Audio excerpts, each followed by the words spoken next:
ప్రతి కళ ఇంటి నుండే మొదలు. ప్రతి ప్రయాణం వెనుక తల్లిదండ్రుల నిశ్శబ్ద త్యాగాలు.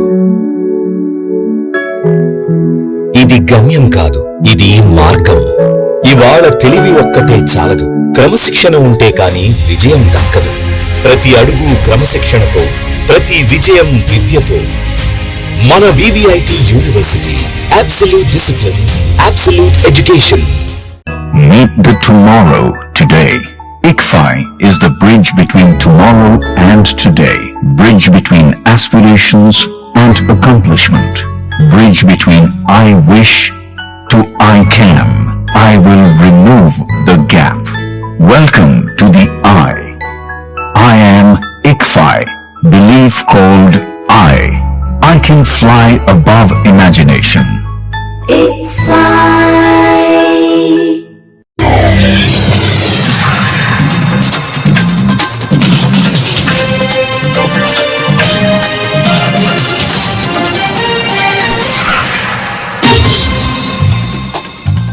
నమస్కారం, సిటీ న్యూస్ కి స్వాగతం. నాటి వార్తా విశేషాలు.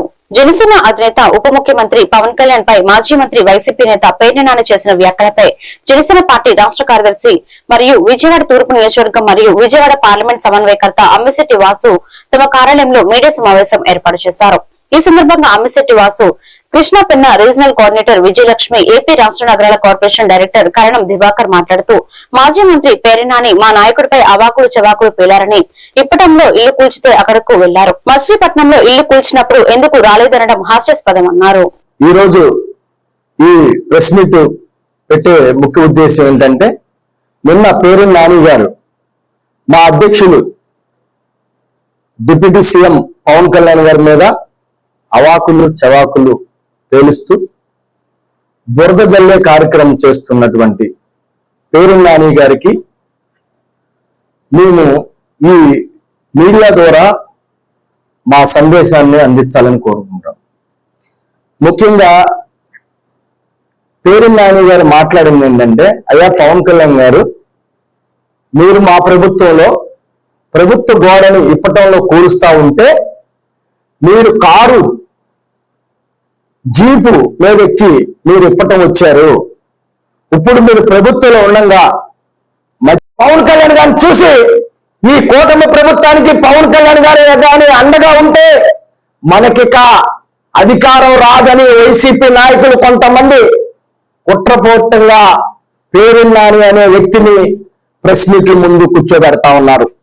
మేము అడుగుతా ఉన్నాం, రాజకీయాలకు దూరంగా ఉంటాను, 2024 నుంచి నేను రాజకీయాలు మాట్లాడను, రాజకీయాల్లో నా కొడుకుని దించాను, నేను రాజకీయాలకు దూరంగా ఉంటానన్న పేర్ని నాని మళ్ళీ రాజకీయాల గురించి మాట్లాడే అర్హత మీకు ఎక్కడ ఉందని మేము అడుగుతా ఉన్నాం. మీరు అధికారంలో ఉన్నప్పుడు మీ కొడుకు మరి మా కార్యకర్తని ఎలా భోజనం చేస్తుండగా కొట్టింది నిజం కాదా అని మేము అడుగుతా ఉన్నాం. అదేవిధంగా మీరు ఏదైతే మా రాష్ట్ర కార్యదర్శి శ్రీ అమ్మిశెట్టి వాసు గారి ఆఫీసులోని ఈ మీడియా మిత్రులందరికీ సమావేశం ఏర్పాటు చేయడం ముఖ్య కారణం ఏంటంటే, పేర్ని నాని గారు నిన్న మా పార్టీ నాయకుల్ని మా కార్యకర్తలను ఉద్దేశించి ఆయన చాలా వరకు మా మీద ప్రేమ చూపించి ఇట్లాగ ఈ రోజు కొన్ని వ్యాఖ్యలు చేయడం జరిగింది. దానికి ఉద్దేశించి ఏంటంటే, గత ప్రభుత్వంలోని సినిమాటోగ్రఫీ మంత్రిగా ఉన్నప్పుడు మా చిరంజీవి గారిని వైఎస్ రాజశేఖర రెడ్డి గారి నివాసానికి పిలిపించి ఆయన చేత రాష్ట్రాలకి 2-3 రాష్ట్రాలకి పెద్దగా, అలాగే సినీ రంగంలోని గొప్ప కథానాయకుడిగా పేరు ప్రఖ్యాతులు పొందినట్టు మా చిరంజీవి గారిని ఆయన ఇంటికి తీసుకొచ్చి కొన్ని నమస్కారాలు పెట్టించుకున్నట్టు, చిన్న వ్యక్తి ఉన్న జగన్మోహన్ రెడ్డి గారు నమస్కారం పెట్టినట్టు ఎదురుగా ఉన్నప్పుడు మీరు ఎలా చేశారు ఆ రోజున, అది ఇలాంటివి మీకు గుర్తులేవా? అలాంటి అవమానాలు పడినప్పుడు మా నాయకుల కార్యకర్తలు మీరు ఖండించాల్సింది పోయి జగన్మోహన్ రెడ్డి గారిని ఈ రోజు మచిలీపట్నంలోని కొన్ని కార్యకర్తల్ని జరిగింది. అక్కడ ఏంటంటే మా నాయకులు కూడా ఈరోజు స్పందించారు. మా బాలశౌరి గారు ఎంపీ గారు అక్కడతో అది కథ ముగిసిపోయింది. అక్కడ ఈ చిన్న జరిగినా దాన్ని తీసుకొచ్చి పవన్ కళ్యాణ్ గారి మీద, జనసేన పార్టీ మీద వృద్ధి మాట్లాడుతున్న వైసీపీ నాయకులు. పేర్ని నాని గారికి మేము ఒకటే చెప్తున్నా, మీరు ఒళ్ళు నోరు దగ్గర పెట్టుకొని ఉంటే మంచిది. ఈసారి కూడా మీరు బందర్లో మీకు ఎమ్మెల్యే సీటు ఒకవేళ జగన్మోహన్ రెడ్డి గారు ఇచ్చినా మీరు గెలిచే పరిస్థితి లేదు. 30 సంవత్సరాల నుంచి మరి అక్కడ ఉండి బందరు వర్షం పడితే మునిగిపోద్ది. అది మీరు చేసిన అభివృద్ధి. కొంచెమైనా మీకు ఏమన్నా ఉంటే నెక్స్ట్ ఇంకేమన్నా వైసీపీలో మనం ఎలా ముందుకెళ్లాలో దాని మీద దృష్టి పెట్టండి. అలాగే ముఖ్యంగా నేను చెప్పేది ఏంటంటే మీ కార్యకర్తల గురించి ఆలోచించండి, మీ పేటీఎం కార్యకర్తల గురించి ఆలోచించండి. ఈ 5 ఏళ్లలో వాళ్ళని ఎలా ఉద్ధరించాలి, వాళ్ళకి ఎలా మనం సహాయపడాలి అని వాళ్ళ గురించి మీరు ఆలోచిస్తే మంచిది. మా జన సైనికుల గురించి ఆలోచించాల్సిన స్థితిలో మేము లేము. మేము మా ధైర్యం, మా బలం అన్ని. ఆంధ్రప్రదేశ్ ప్రయోజనాలను కాపాడడంలో ప్రాంతీయ పార్టీలు పూర్తిగా విఫలమయ్యాయని ఏపీసీసీ ఉపాధ్యక్షుడు Kolanakonda Shivaji, AICC member urban జిల్లా అధ్యక్షుడు నరహరశెట్టి నరసింహారావు విమర్శించారు. రాష్ట్రానికి ప్రత్యేక హోదా, అమరావతి అభివృద్ధి కేవలం 140 ఏళ్ల సుదీర్ఘ చరిత్ర కలిగిన కాంగ్రెస్ పార్టీతోనే సాధ్యమని ఆయన స్పష్టం చేశారు. జగన్మోహన్ రెడ్డి తన సెల్ఫ్ గోల్స్ ద్వారా వైఎస్ కుటుంబాన్ని, ఆ పార్టీని అపహాస్యం చేస్తున్నారని ఎద్దేవా చేశారు. ఈ సందర్భంగా వారు మాట్లాడుతూ చెరువులమ్మపై వైకాపా నాయకులు చేస్తున్న వ్యక్తిగత విమర్శలు తగవని, రాజధాని అమరావతిని అడ్డుకుంటే ఈ ప్రాంత ప్రజలు క్షమించరన్నారు. గతంలో వైఎస్ఆర్ మరణంపై చంద్రబాబు రిలయన్స్ పాత్ర ఉందని ఆరోపించిన జగన్మోహన్ రెడ్డి అధికారంలోకి వచ్చాక విచారణ ఎందుకు జరిపించలేదని ప్రశ్నించారు. అమరావతి వద్దన్నోడు మీరు ఎట్ట గెలుస్తారని చెప్పి మేము అడుగుతా ఉన్నాం. ఇప్పటికీ భూ సమీకరణ 2వ విడత భూముల దగ్గర బ్యానర్లు పట్టుకుంటే అంబటరాంబాబు వెళ్ళి అక్కడ నుంచొని లేదు వద్దు వద్దంటా ఉన్నారు. అరే మన ప్రాంతం 300 కిలోమీటర్లు ఉండే రాజధాని 30 కిలోమీటర్ల దూరంలోకి వచ్చేసిందే. మన ప్రాంతం అభివృద్ధి చెందుద్ది. ఎక్కడో చోట అప్పులో తీసుకొచ్చి పెడతా ఉన్నారు. దీన్ని కంటిన్యూగా ముందుకు తీసుకెళ్లే ప్రోగ్రెస్ ఉంది కదా. దీన్ని కనుక అన్యాయం కనుక చేస్తే ఈ ప్రాంత ప్రజానికి అన్యాయం అయిపోతారు. కాబట్టి ఈ గొడ్డల పార్టీని నిలువరించాలని రకరకాల ముసుగులతోటి, రకరకాల వేషధారణలతోటి, ఒకసారి ఏమో రైతులకు అన్యాయం జరిగిందని, ఒకసారి మహిళలకు అన్యాయం జరిగిందని, ఒకసారి నీటి ద్వారా అన్యాయం జరిగిందని వస్తా ఉన్నారు. మనం వాళ్ళ మాయలో పెడితే వీళ్ళు రాజధాని అడ్డుకుంటారు. రాజధాని అడ్డుకుంటే మన రైతాంగం, మన పిల్లలు, మన తల్లులు అంతా అన్యాయం అయిపోతారు. కాబట్టి ఈ పార్టీని బొందలో పెట్టాలని చెప్పి రాష్ట్ర ప్రజానీకానికి సవినీయంగా మనం చేస్తూ షర్మిలమ్మ ఈ రాష్ట్రంలో కాంగ్రెస్ పార్టీని గ్రామ స్థాయి నుంచి జిల్లా స్థాయి, రాష్ట్ర స్థాయి వరకు బ్రహ్మాండంగా ముందుకు తీసుకెళ్లి కార్యాచరణ ప్రకటిస్తా ఉందని చెప్పి మీ అందరి ఆశీర్వాదం, మద్దతు కోసం మిమ్మల్ని అభ్యర్థిస్తూ కొలనకొండ శివాజీ, ఉపాధ్యక్షుడు, ఏపీసీసీ. రాష్ట్ర రాజకీయాలు 2 పార్టీల మధ్యన తిరుగుతున్నాయి. దివంగత ముఖ్యమంత్రి డాక్టర్ వైఎస్ రాజశేఖర రెడ్డి గారు విద్యార్థి దశ నుంచి కూడా కాంగ్రెస్ పార్టీలో ఉన్నారు. వారు అంచెలంచెలుగా ఎదిగారు. కాంగ్రెస్ పార్టీలోనే వైద్య ఆరోగ్య శాఖ మంత్రిగా ఉన్నటువంటి రాజశేఖర రెడ్డి గారు తర్వాత రూపాయికి వైద్యం చేసినటువంటి మహనీయుడు. తర్వాత ఆరోగ్యశ్రీ అనేటటువంటి తీసుకురావాలని ఏ రాష్ట్రంలో కూడా ఏ ముఖ్యమంత్రి కలగ ఆలోచన రాజశేఖర రెడ్డి గారు కలిగి, అలాగే జలయజ్ఞం ఇటువంటి మహత్తరమైనటువంటి కార్యక్రమాలు చేసినటువంటి రాజశేఖర రెడ్డి గారిని, అలాగే వారి నాన్నగారు రాజారెడ్డి గారు, వారు కూడా అక్కడ శివాజీ చెప్పిన 70 పడకల హాస్పిటల్ ఏర్పాటు చేయడం కానీ, వ్యవసాయ రంగంగా కొంతమంది సహకారం అందించడం కానీ ఇవన్నీ చేసుకుంటూ వచ్చారు. ఇవాళ రాజకీయాల్లో పబ్బాలు గడుపుకోవడం కోసం ఒకరి దొంగ అంటే ఒకరి దొంగ అనేటటువంటి నిందారోపణలు చేసుకుంటే రాష్ట్రం యొక్క అభివృద్ధిని పక్కన పెట్టేశారు. వీళ్ళకి ఎంతసేపు ఏంటంటే నువ్వు దొంగ అంటే నువ్వు దొంగ అనే లెవెల్లో ఉండరు. ఇవాళ అధికార పార్టీ అలాగే ఉంది, అపోజిషన్ దక్కలేదనే అక్కస్తో కూడా జగన్మోహన్ రెడ్డి గారు తన సెల్ఫ్ గోల్ తానే వేసుకున్నారని చెప్పడంలో ఎటువంటి శక్తి లేదు. ఆయన ప్రెస్ మీట్ పెట్టిన తర్వాత రాష్ట్రంలో జరుగుతున్న మళ్ళీ ప్రెస్ మీట్ మాట్లాడారు కదా. ఆయన ఎవరెవరితో రాజమౌళి రామచంద్ర రెడ్డి అంటే ఆయన మాట్లాడే దాంట్లో అర్థం ఉందా అని మేము అడుగుతున్నాం. అది మీ కూడా ఏంటి? కాంగ్రెస్ పార్టీ రాజశేఖర రెడ్డి గారిని, ఆ కుటుంబాన్ని అపహాస్యం చేయటం, అందులో షర్మిలారెడ్డి గారు ఏం మాట్లాడదని చెప్పంటే మీకు ఇంకిత జ్ఞానం ఉందని నేను అడుగుతున్నా. షర్మిలారెడ్డి గారు ఆవిడెప్పుడు ఆవిడెప్పుడు స్పందించారు. ఏమైనా మా తాతగారు ఇది చేశారు, మా నాన్నగారు ఇది చేశారు, వైఎస్ కుటుంబం ఈ రాష్ట్రానికి ఏం చేసిందో ఒకసారి వివరాలు చెప్పారు. అవన్నీ కూడా మర్చిపోయి వాళ్ళ స్వప్రయోజనాల కోసం, స్వార్థం కోసం వాడు చంద్రబాబు నాయుడు గారు అదే పని మీద ఉన్నారు, వాడు జగన్మోహన్ రెడ్డి గారు కూడా అదే పని మీద ఉన్నారు. ఈ రాష్ట్రంలో ఏదైనా అపోజిషన్ పాత్ర పోషించే దమ్ము ధైర్యం ఉన్న పార్టీ ఉందంటే అది భారత జాతీయ కాంగ్రెస్ పార్టీ సందర్భంగా విమర్శ చేస్తారు. వీళ్ళెవరు కూడా రాష్ట్ర ప్రయోజనాలకు ఉపయోగపడే వాళ్ళు లేరు. అధికారం నిలబెట్టుకోవడం కోసం చంద్రబాబు నాయుడు గారు అధికారం ఎలా సంపాదించాలి ఏ నక్కజిత్తులాగా జగన్మోహన్ రెడ్డి గారు వీళ్ళిద్దరు. పామూరు నియోజకవర్గం తెలుగుదేశం పార్టీ కార్యాలయంలో వర్చువల్ మహానాడు కార్యక్రమం పండుగ వాతావరణంలో ప్రారంభమైంది. నియోజకవర్గ ఎమ్మెల్యే వల్లకుమార్ రాజా అబ్జర్వర్ మరియు BOCW corporation chairman Gottumukkala Raghuramaraju, తూర్పు Krishna delta project committee vice chairman Vallurupalli Ganesh తో కలిసి పార్టీ వ్యవస్థాపకులు మహనీయుడు నందమూరి తారక రామారావు విగ్రహానికి పూలమాలలు వేసి నివాళులు అర్పించారు. ఈ సందర్భంగా ఎమ్మెల్యే వల్లకుమార్ రాజా మాట్లాడుతూ 1983 నుంచి నేటి వరకు 44 వసంతాలు పూర్తి చేసుకున్న తెలుగుదేశం పార్టీ తెలుగువారి గుండెల్లో సుస్థిర స్థానం సంపాదించుకుందన్నారు.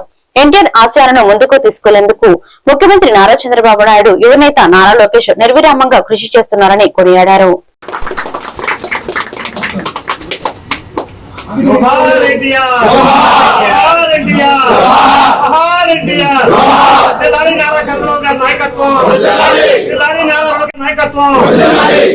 కుమార్ రాజా గారి నాయకత్వం,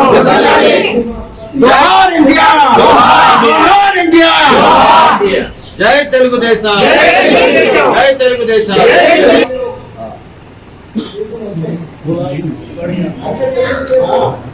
కొంచెం బాగుంది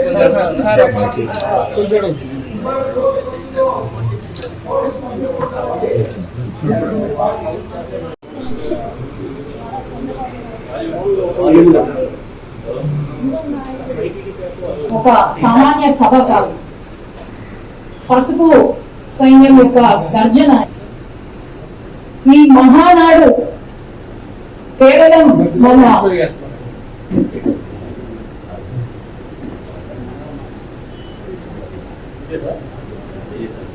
అంకిత భావాలకు, నీతి నిజాయితీకి మారు పేరు తెలుగుదేశం పార్టీ కార్యకర్త.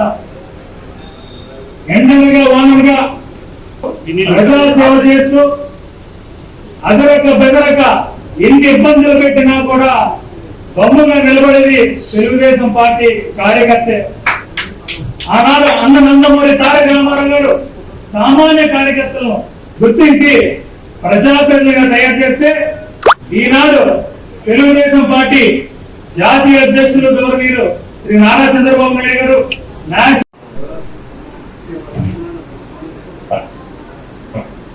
అనంతరం జ్యోతి ప్రజ్వలన కార్యక్రమం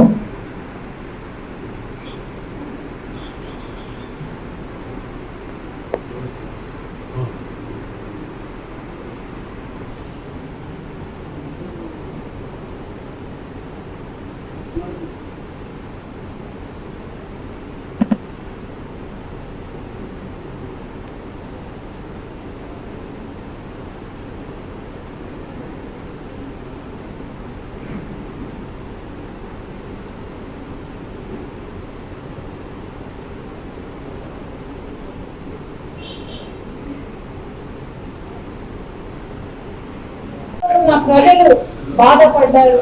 అట్లాగే ప్రతి ప్రాంతంలో ఉన్న పరిస్థితి ఆనాటి నుండి మన నాయకుల వరకు, మన అధినేత వరకు తప్పుడు కేసులు పెట్టి మన పైన హింసించి మన పైన తప్పుడు ప్రధాన కార్యదర్శిగా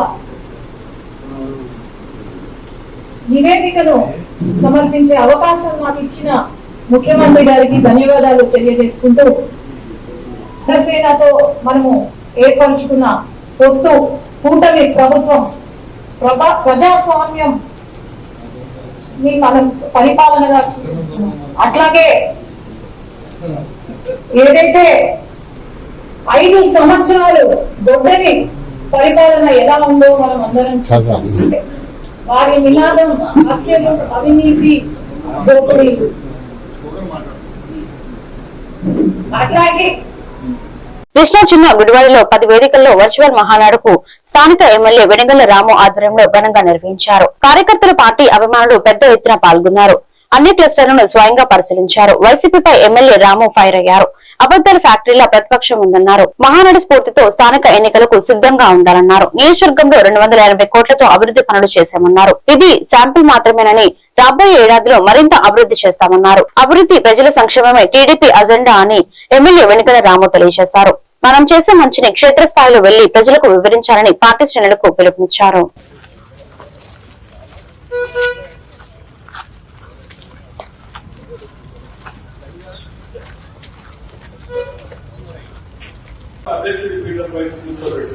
గత అరాచక ప్రభుత్వ హయాంలో అక్రమ కూల్చివేతలకు, బెదిరింపులకు భయపడకుండా ధైర్యంగా ఎదురుండి కూర్చున్న పక్క లోకల్ లీడర్ మన పల్లా శ్రీనివాస్ గారు.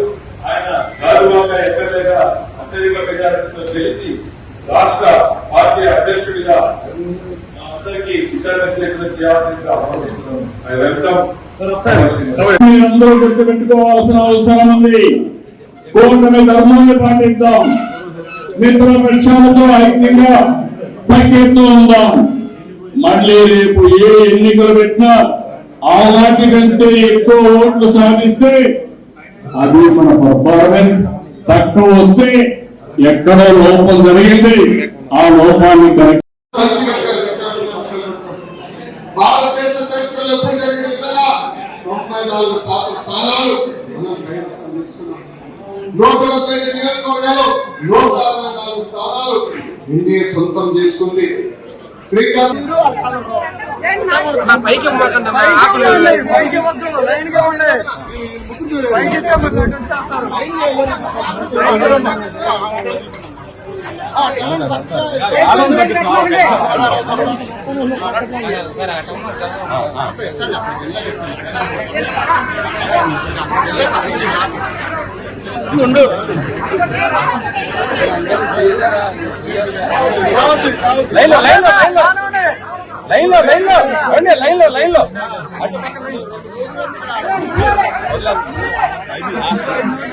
చాలా అద్భుతంగా చేస్తున్నాం.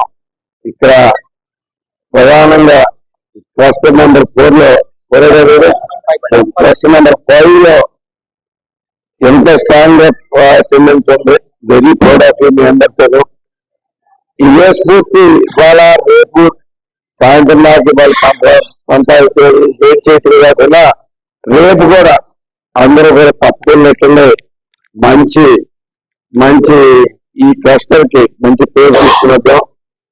అంతేకాకుండా ప్రధానంగా ఇక్కడ మన రాష్ట్ర పార్టీ అనేకమైన మన ప్రభుత్వం రాష్ట్రంలో అనేకమైన సంక్షేమ పథకాలు తీసుకొచ్చింది, అభివృద్ధిని చూపిస్తుంది. అన్ని రకాలుగా ముందుకెళ్తా ఉన్నాం. చంద్రబాబు గారి నాయకత్వంలో ఎప్పుడు చరిత్రలో ఎప్పుడు జరగనంటే కాకుండా దేశం మొత్తం మీద ఎక్కడ లేనంత అమౌంట్స్ మనం సంక్షేమం మీద ఖర్చు పెడతాం. అందరికీ మనం ఎలర్ట్ చేసి ప్రతి ఒక్కరికి తెలిసేటట్టు చేయాలి. మనం తెలుగుదేశం ప్రభుత్వం చాలా చక్కటి రాత్రంతా కూడా నైట్ కూడా పనిచేసి మళ్ళీ మార్నింగ్ ఇక్కడికి వచ్చేసి అందరినీ రిసీవ్ చేసుకుంటున్నాడు. మంచిగా ప్రోగ్రామ్ ఏర్పాటు చేశాం. ఈ క్లస్టర్ అలాగే మన గ్రో క్లస్టర్ ప్రతి అందరికీ థ్యాంక్ యూ చెప్పుకుంటున్నాం. ఇలాగే మీరు కూడా పరిస్థితులు చేసుకుని దీన్ని మొత్తాన్ని కూడా స్ట్రాంగ్ చేసుకొస్తున్నందుకు మనకు తెలుగుదేశం పార్టీ నాయకులకి అందరికీ ప్రత్యేకంగా థ్యాంక్ యూ. అయితే లేడీస్ పార్టీ మీరు ఒప్పుకుపోయినా మీరు గుర్తుపెట్టుకుని 33% వాళ్ళకి ఇచ్చేస్తున్నాం. వాళ్ళ భాగస్వామ్యం పెంచాల్సిన అవసరం ఉంది. ఇమీడియట్ గా ప్రతి ఒక్కరు దాని మీద వర్క్ చేయాల్సిందని చెప్పి కోరుకుంటున్న నాయకత్వం మొత్తాన్ని. సో మనకి అదే కాకుండా నేను ఒకటే చెప్తా ఉన్నాను, ఏమైనా కానీ ఈ రోజు మనం గట్టిగా పని చేసుకుంటున్నాము అంటే మనం ధైర్యంగా తెలుగుతున్నాం అంటే మనం చేసిన పర్లేదానికి దానికి కారణం ఎంత స్ట్రాంగ్ గా పని చేసుకొస్తున్నాము అనేది. ఈ వార్తలు ఇంతటితో సమాప్తం. మరొక బిల్డింగ్ లో మళ్ళీ కలుద్దాం. నమస్కారం.